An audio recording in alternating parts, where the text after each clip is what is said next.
Om Swastiastu. Baik, perkenalkan nama saya Nikomang Mertesari. Saya dari kelas 11 IPS 1, nomor absen 23. Berdirinya saya di sini, saya akan menjelaskan dua topik. Baik, topik pertama yang saya akan jelaskan tentang Marsinah, yaitu 26 tahun berlalu jejak pembunuhan Marsinah pahlawan buruh masih misteri.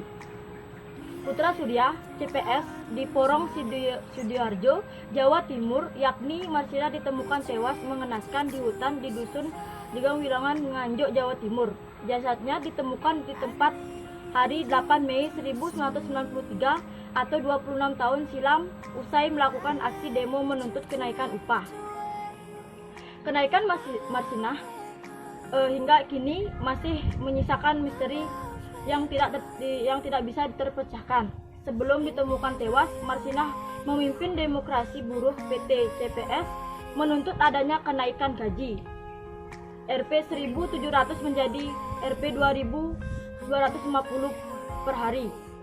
Sesuai dengan instruksi Gubernur KDH TKI Jawa Timur yang tertuang dalam Surat Edaran Nomor 50 Tahun 1992. Pada tahun 1993, sebanyak 150 buruh yang bekerja di pabrik Aloji itu melakukan aksi mogok kerja. Marsinah yang saat itu masih berusia 24 tahun berdiri di barisan terdepan, menyuarakan hak-hak buruh yang selama ini tak pernah terpenuhi. Aksi mogok kerja digelar selama 2 hari. Di hari kedua, pihak manajemen perusahaan memanggil 15 orang perwakilan untuk melakukan mediasi. Meski mediasi berjalan alot, pihak perusahaan akhirnya mau memenuhi segala tuntutan yang diajukan oleh para buruh. Perjuangan Marsinah dan ratusan buruh lainnya untuk menyarankan hak mereka memang menemui akhir. Kenaikan gaji pokok sebesar 20%. Sesuai peraturan telah disepakati oleh perusahaan akan dipenuhi. Namun kabar sukacita tersebut ujung 10 buruh PT CPS Uler Militer, mereka yang dipanggil merupakan para buruh yang paling tantang bersuara selama unjuk rasa berlangsung. Mengetahui hal itu, Marsinah pun datang mendampingi teman-temannya.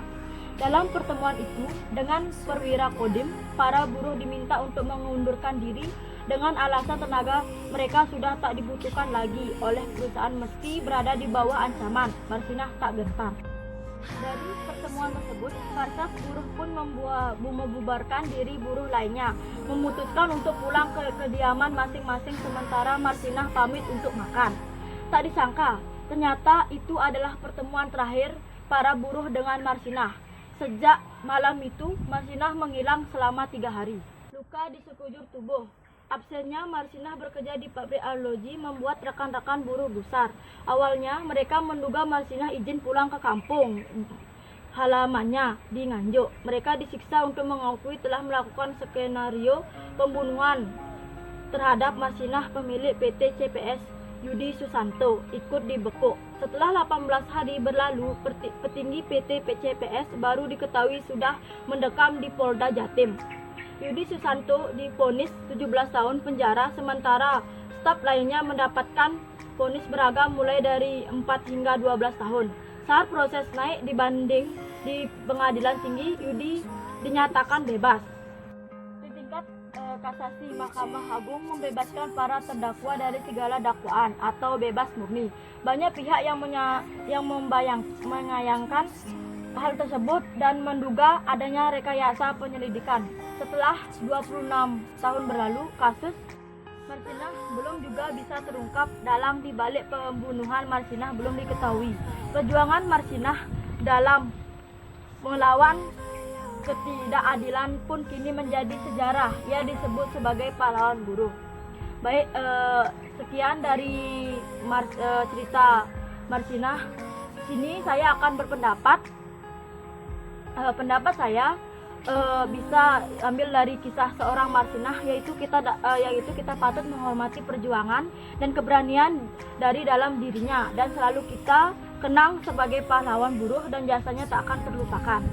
Sesudah saya menjelaskan tentang kisah Marsinah, saya akan beralih tentang topik 2, yaitu Bom Bali 2020, disebut juga Bom Bali adalah rangkaian 3 peristiwa pengeboman yang terjadi pada malam hari Sabtu 12 Oktober 2002. 2 bom pertama meledak di Petersburg dan Sari Club di Jalan Legian Kute, Bali. Sedangkan ledakan selanjutnya terjadi di dekat kantor konsulat Amerika Serikat, Jalan Hayam Wuruk 188, Denpasar. Peristiwa yang disebut bom Bali ini dianggap sebagai salah satu aksi terorisme terparah dalam sejarah Indonesia.